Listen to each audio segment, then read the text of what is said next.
Hello. Good morning. I think it's good morning.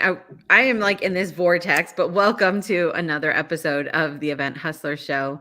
I love this opportunity to kind of catch up with industry superstars. And KiKi and I were just chatting before going live. Like always, it's like the good stuff always just we get right into it. But thank you, KiKi L'Italien from Association Chat for joining us today. Um, First of all, hi. Hello. Hi. Hi. How are you? Oh my gosh. I'm so excited to I be here. know. It has been so long since we've really caught up. You and I actually, I guess we were doing a call with Event Moby not too long ago, Mhm, maybe a month ago or something. But mhm. I love the Event Hustler Show because it gives me a chance to just 30 minutes of we're Yeah. catching up. And I like it. The reason I started the podcast was because we have all these conversations. And when they're over, even if they're just catch ups, you're like, man, I wish other people heard that because inevitably we get into all these crazy things like we just did in the last 5 minutes. Well, I know if they'd only heard the last 5 minutes, it's I like the know, that's how it killer always is. killer last 5 minutes, but, no, it's always good to talk to you. We've been friends and peers in this crazy, sort of events world and association world for a long time, and so I know that, whenever we get a chance to talk, it's always interesting to find out your take and to find out, kind of what we're both observing in this space because there are always so many things that are happening. So yeah, Yeah. I'm glad to be here. Glad to have this chance to catch up. Yeah, I feel like the industry always moves very fast, but especially the last few years, it feels like it's just at lightning speed. And I always love chatting with you. One of the reasons is because you talk to so many other people through association chat and your podcast and all the events that you do. You're constantly kind of out there hearing, and I try to do the same. So I feel like then when you and I get together, it's kind of like, I heard this is what's happening. It's almost like you can feel the underground moving a little bit and you can see where things are going because you just Yes. talk to enough people that you can see, okay, well, this organization's dealing with this, but they're like the only ones who care about that. Everyone else is talking about this other thing Yeah. that's kind of rumbling under. So I think it's a Yeah. good chance to just kind of catch up. But before we dive into all of that, I just want to ask you, how are you doing? Because the world is a crazy place. And I feel like we don't stop enough to really ask each other that question meaningfully. Well, and we were just talking right before we went live. I really do feel like that story I was sharing with you. My husband tells me the other day about the parachuting spiders that are about to infest the east Yes. coast of the United States, and my first question wasn't like, "What parachuting spiders?" or "What is that about?" My first question was, "Are they poisonous?" Because I mean, these days we have been dealing with for the past 2 years the pandemic. We have been which who would have guessed, right? So Yeah. somebody used the word unprecedented for talking about what we're dealing with seeing Russia invade Ukraine, and the way that how it's impacting everything from trade to communications, and the impact that it's having on what does it mean when we live in a world where our tech companies have so much control that it can influence the way that military communications are happening in countries, and what does that mean for our association leaders? And then we look at of course, the climate change stuff, which is also something that is so huge that it's well, I mean, it's paralyzed a lot of us into thinking that there's nothing that we can do, or it's a Yeah. limited amount that we can do without each other. And so, yeah, how am I doing? I'm doing about as well as like all of that would add up to letting anyone that's still a relatively sound mind say that they're doing fine. I mean, Right. you know, my I day have to a day is friend. pretty good. I have a friend. I always text her. I'm like, "Hey, how are you?" She's like, as good as you can be. How are you? And I say the same thing. It's like how we start every conversation for the last 2 years. It's like we're surviving. There's nothing I mean, there are Yeah. great things that happen. It's not like the whole world is falling apart.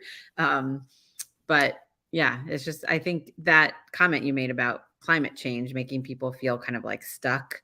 It's something Yeah. that's such a huge issue that it almost is like paralyzing. But I feel like there's so many huge issues that is paralyzing in and of itself as well. It's kind of like, talking about Russia and Ukraine, I hear a lot of kind of like, it's just, I can't even talk about it because there's just so many other things in my head, and it becomes overwhelming. And then, we're here talking about associations and how can you grow? It sounds, but I think there is so much overlap between all these things that There are is. happening in the world and what people need to be thinking about, even though it can be really overwhelming to keep pushing innovative ideas. You're just trying to Yeah. survive. Well, and I saw someone, that's just it. We're all trying to do the best we can. We're all trying to survive. And I think that because of all of the time that we found ourselves sort of in reflection, self-reflection mode over the past few years, because of the pandemic, I think we're arriving at different answers and solutions about what that looks like how we're doing and what we want to do and how we want to interact with the world when it's presenting so many different problems to us at the same Yeah. time.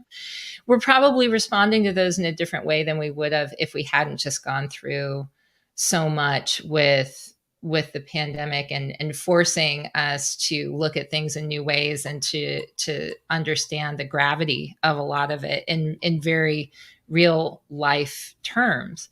And so I think that because of that, I'm reminded of something that Rupert Reed said. He is somebody who talks a lot. I talk a lot about climate change because in the midst of all of like war and all of this other stuff, that's something that's going on in the background that is also this huge thing that's starting to impact us on a day-to-day basis, no matter where we are in the world. And he said he lives in that whole focused spot, and he went through this really deep depression thinking, well, what's the point? We've really crossed this threshold. What's the point? And he arrived at trying to figure out where to find the beauty in the life that we have day to day. And it's almost like if we can if we can bear it to get past the pain that people are going through right now, if we can bear it to try to see the positive is that we all already have this limited time on earth. And so maybe the poignancy of seeing the danger that so many people are in right now is pointing us in the direction of making better decisions. I would like to think so, Yeah. based on our values. So, And it's on us to do that. I think it's yeah. easy for us to look at a topic like climate change and to feel like, oh, there's just so much. But I think it is our responsibility to think individually about what can I do? What are the Yeah. things, even if it's not going to change the tide. But if we all just kind of say, well, there's nothing that we can do, then there will be no change, and I think we Yeah. all have to see that the whole world's going to make the same changes at the same time. We're going to watch it. But I think that's not just about climate change, but even in the pandemic, it's kind of like figuring out what are you comfortable with? What is your life going to look like, despite the fact that it looks very different than it used to look with all the restrictions and things? And how do you Yes. find like your own joy and contribute to the world in the most meaningful way that you can, and to your work, without being totally overwhelmed by all of that? I think that's a huge challenge that I know I'm trying to put myself through. I think a lot of Yeah. people are thinking about that. Well, I think so too. And I was just now looking for something because I couldn't find it. So there was something that I read the other day as I was doom scrolling, and the person said, I said to my wife, I'm so sorry for, you know, bringing us bringing a child into this world that is so full of all of these horrible things. And she quoted him something, so I'm going to have to paraphrase somebody Sure. quoting something, but she said, never apologize for giving birth to dragon slayers in a time of dragons. And I Mm, think that's powerful. Like, instead of being like, oh, I'm so sorry, maybe absolutely. in all of our decisions, we're here now, and we have, I have a child, you have children, and it's like, let's think about what we can do with what we have, and to try to, raise our dragon slayers, that are going to Yeah, be able to slay absolutely. these dragons. Yeah. Now, as it relates to associations and kind of the work that I know you do and so many people do, or just event industry people, right? Like there's so many, just like we're talking about climate change and war and pandemic, Mhm. obviously all of those things impact the work that we do as event professionals, but we have on top of that lots of added challenges Yeah. just as an industry. Um, what advice do you have for people who say, I would love to be that dragon slayer. I'd love to make a difference in the world and in my work. I just don't know where to start. It's overwhelming. Oh, yeah. Okay. So like, and this is something that I see people facing all the time, because they're dealing with, ultimately, these relationships that are either on their boards or as part of their memberships or within their staff. And, one thing we know for sure is that when you live in uncertain times, you have trust issues that you're going to run into, you have relationship issues. People are trying to suss out who they can actually trust and who they can communicate with and build things with. Our associations have this huge responsibility, and this great opportunity to be able to do so much, because they represent these swaths of science, or Yeah. health areas, industry, tech areas, and it's like these huge swaths of people.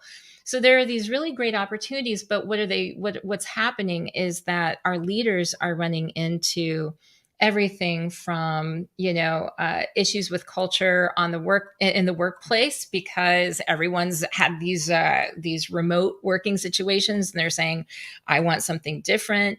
They're Yeah. trying to figure out what that power dynamic is on staff. They're trying to figure out what their members need that's different than what they needed before.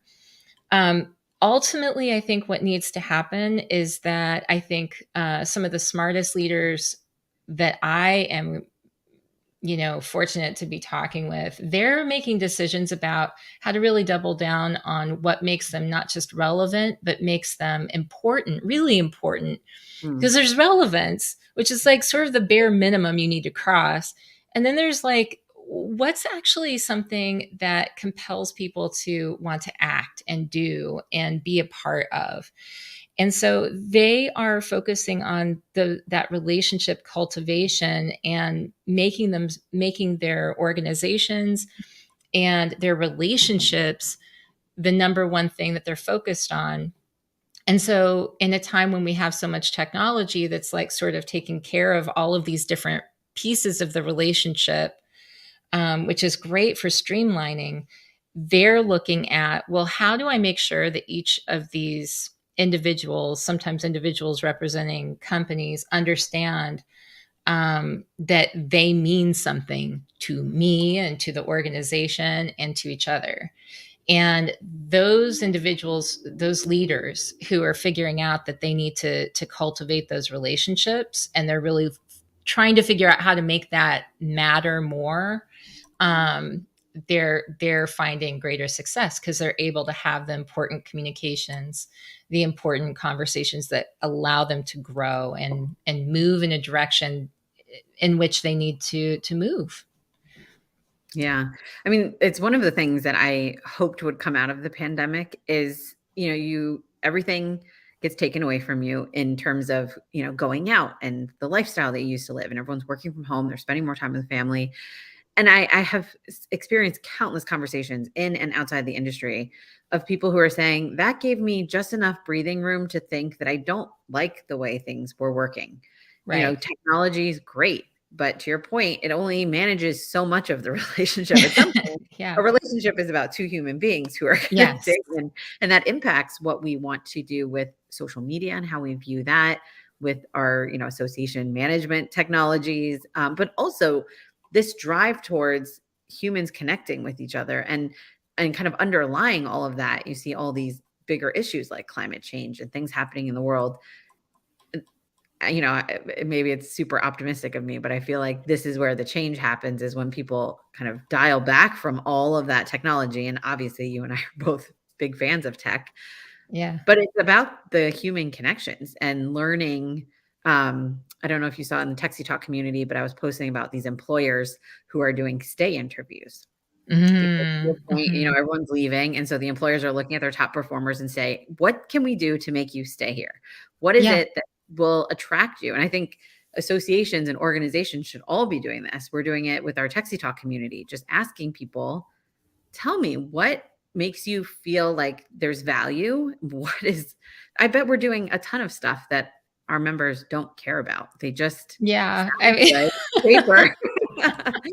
Um, so that's got to be a huge challenge, especially for these international associations who have people from all over the world, where things are impacting everyone differently. Although obviously things like pandemic affect globally, but certainly Yeah. not the same way. Well, and I'm seeing that in the association chat community too, as people are trying to decide whether they renew memberships to like industry organization associations and stuff.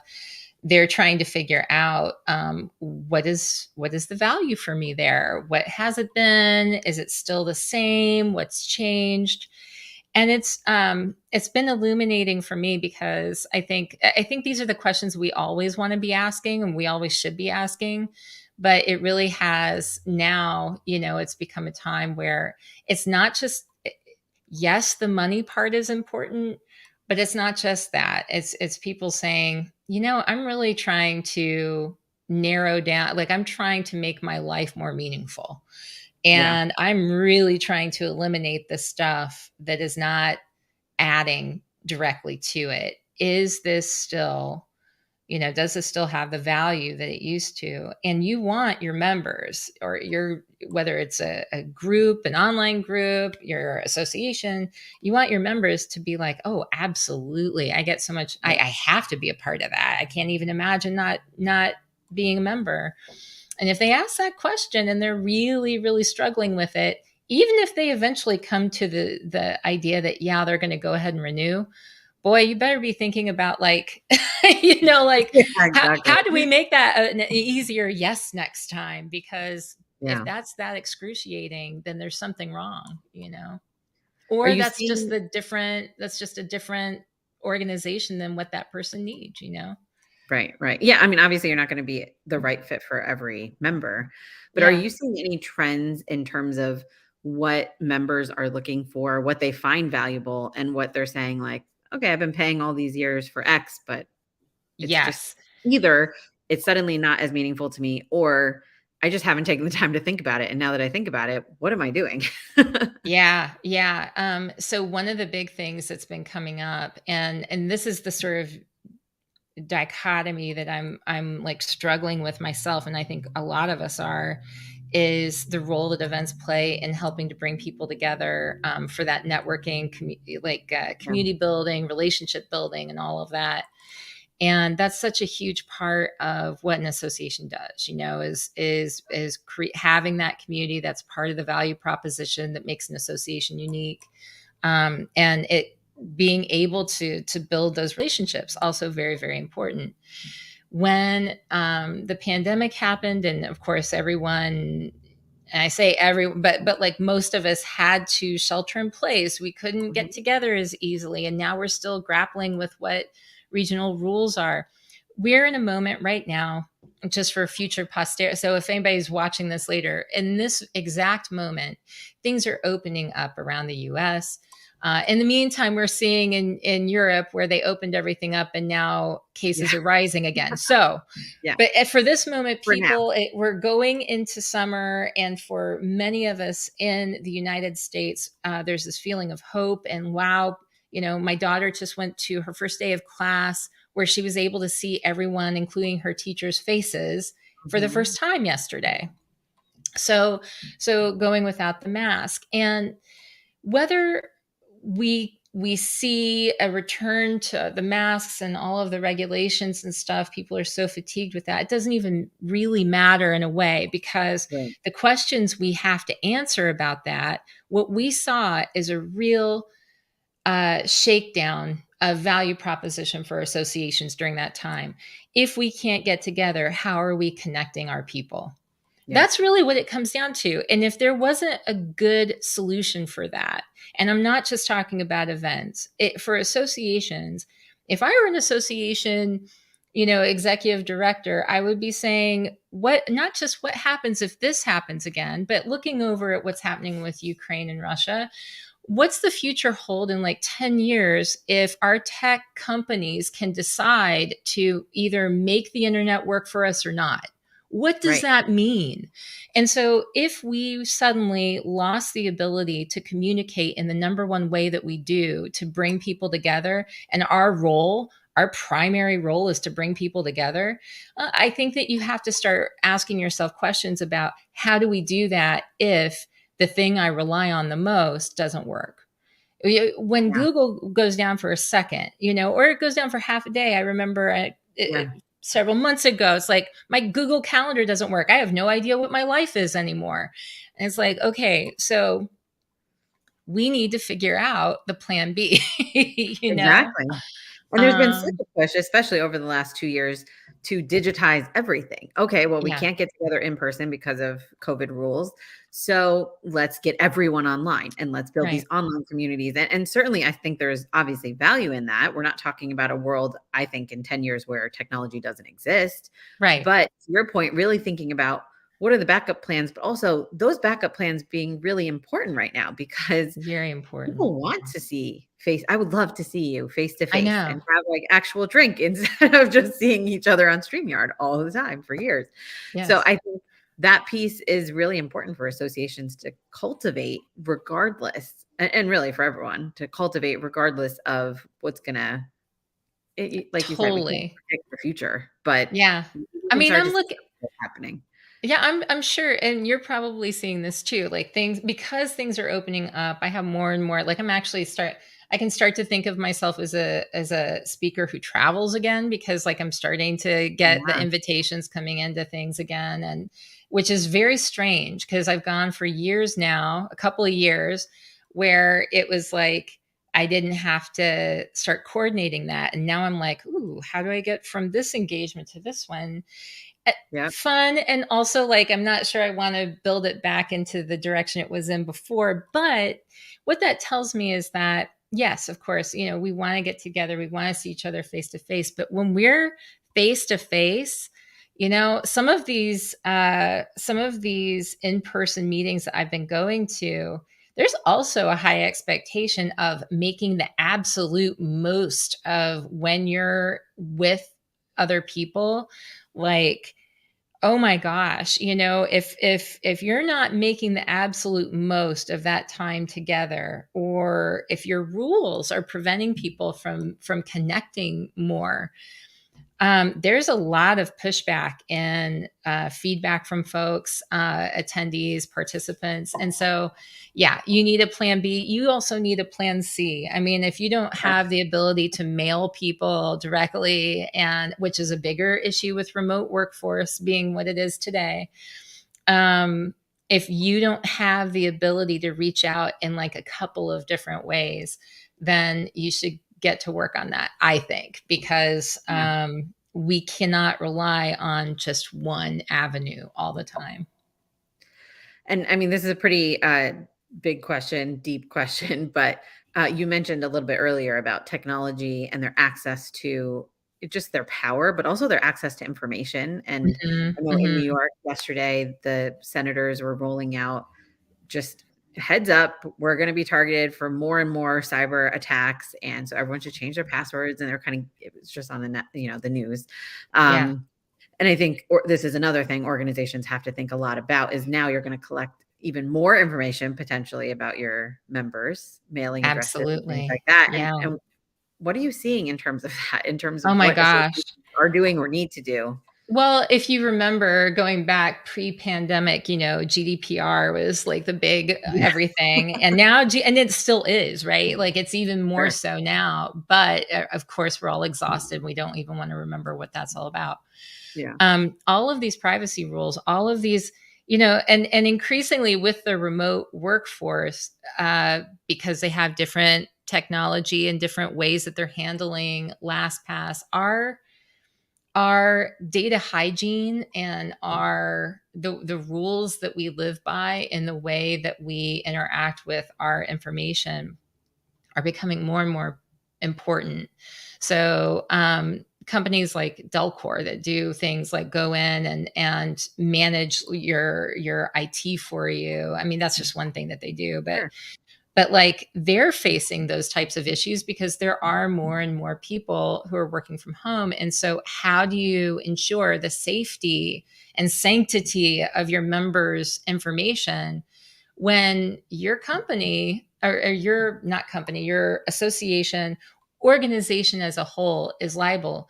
Board members, you're liable too, right? Like everyone is responsible for ensuring that these members have their information in a safe place. And if you find out that it's not safe for any reason, you are on the hook to fix that. You have to fix it.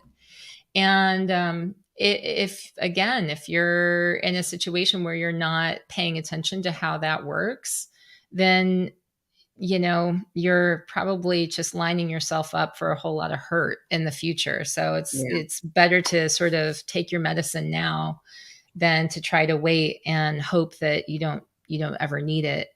But I mean, that's a huge issue. It's going to be a huger issue.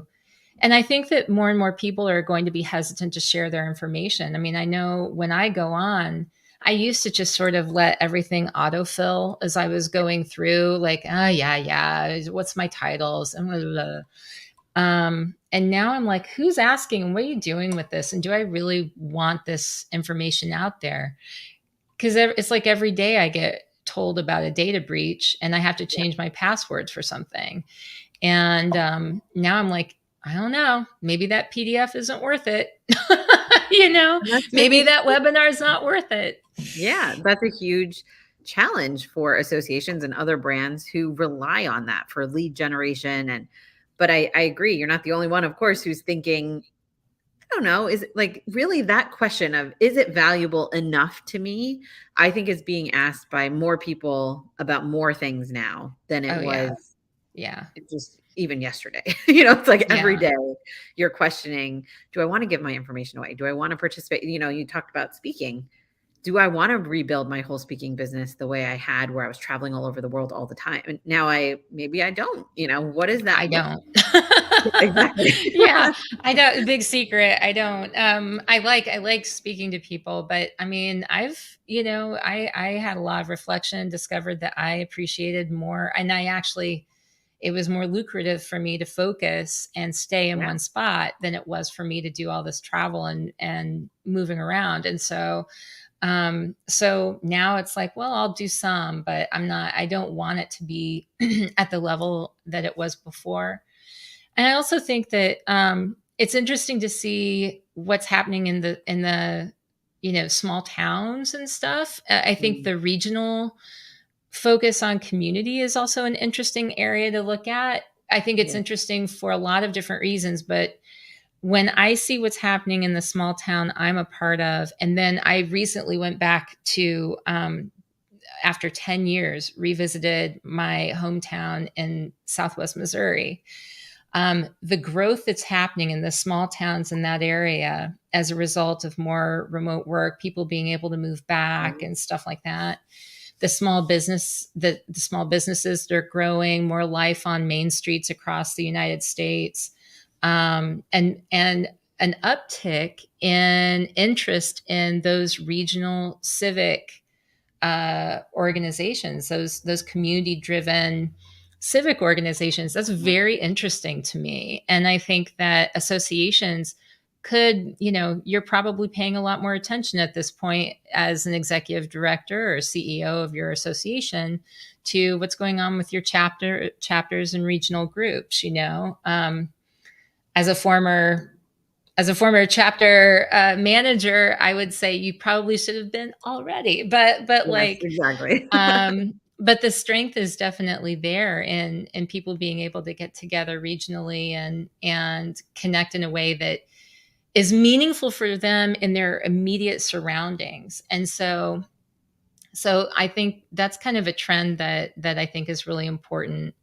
So in figuring out how to stay better connected, I think that, that's one way that associations can have a more meaningful impact, is really looking at that localized presence. Yeah, absolutely. My gosh, I just looked at the clock and realized it's been a half an hour already. How is I that? know. We can Like, oh, keep I have going. another We can question. keep going. Yeah. Well, I don't want to take your whole day, but what other things I didn't really get to ask nearly as many questions as I typically would, but in a good way, because we're talking about all these great things. Is there anything that's just when you were thinking about talking to me about associations that you wanted to mention and I have not asked you about, and you're like, please give me space to just I think so. I was really trying to think of the what should associations be doing that's different. I think we really touched on it. If there was one thing that I think associations need to focus on, I would say those plan B, plan C type scenarios, and in yeah, specifically in the way that you bring people together and that you communicate.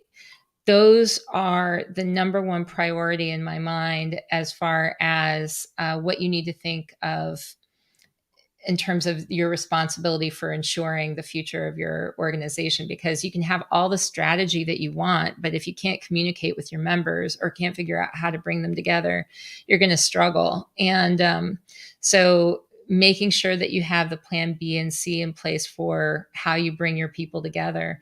And then the other thing is just, and I know that this is such a touchy feely sort of thing, but you really need to be thinking about that human to human connection in terms of how you're relating to your other leaders, your staff, your volunteer leaders, building those relationships on purpose. It doesn't seem like it's scalable, but that part doesn't matter as much as actually creating those meaningful relationships, because that's what you're going to have to rely on in order to have the trust to have the hard conversations to move your organization in the future. So those would be the two main things that I would want people to focus on.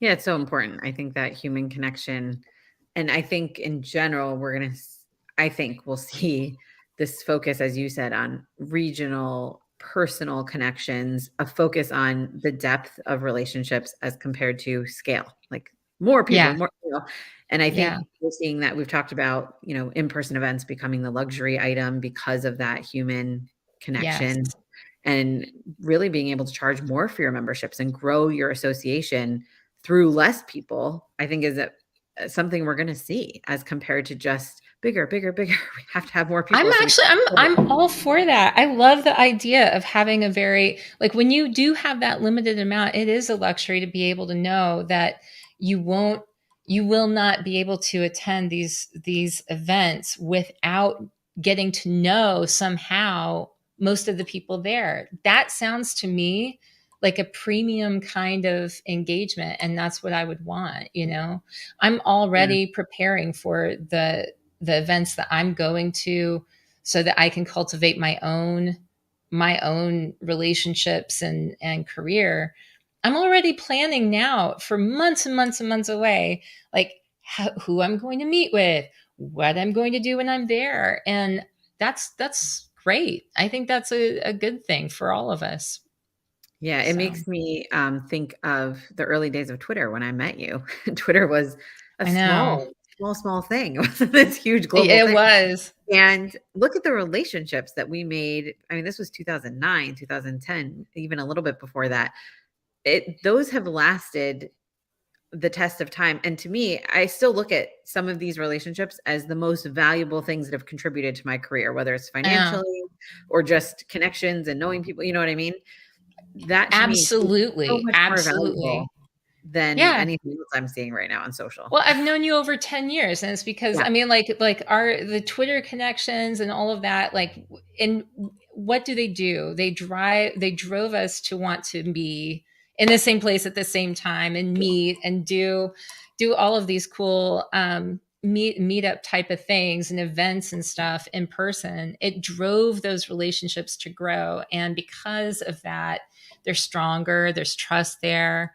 And I think, that is encouraging. And I wish that I wish people could just like grasp how that works. It's not either or, but it's right. actually just building towards everybody kind of naturally wants to come together. So, just a really quick thing. I know that we're over our time, but like, is the metaverse conversation and having meetings in the metaverse, is this reminding you of Second Life and like the early days of like moving the Yeah, avatar around? It's so weird to me. It's so funny because that was I also, know. yeah. I wonder, actually, it's an interesting conversation. Are you seeing a lot of people in associations talking about the metaverse for Yeah, well, I'm replacing? seeing Are people you? start to they're talking about it. There are fewer who are actually doing it, but there are more and more saying, "Yes, we had a meeting in the metaverse." And I'm like, "Yeah, I remember Second Life. Like I remember, but the only difference was I didn't have my Oculus headset, right? Right, But but exactly. like but like yeah, as far as moving your avatar around and meeting in these places, and I just, I know Elon Musk says that it's like a marketing gimmick, and I was kind of in the mindset of thinking kind of like that anyway, because it's like, well, what your avatar is meeting in space. But Yeah, then I was talking to someone who talked about how their kids are like, they're like, people are coming over, and then the guys all move into different rooms and put on their Oculus headsets, and they all hang out and play these games in different rooms, and then they get together and eat and they hang out together, and then they separate to go back into their spaces, and they gosh. love it, they're having a great time.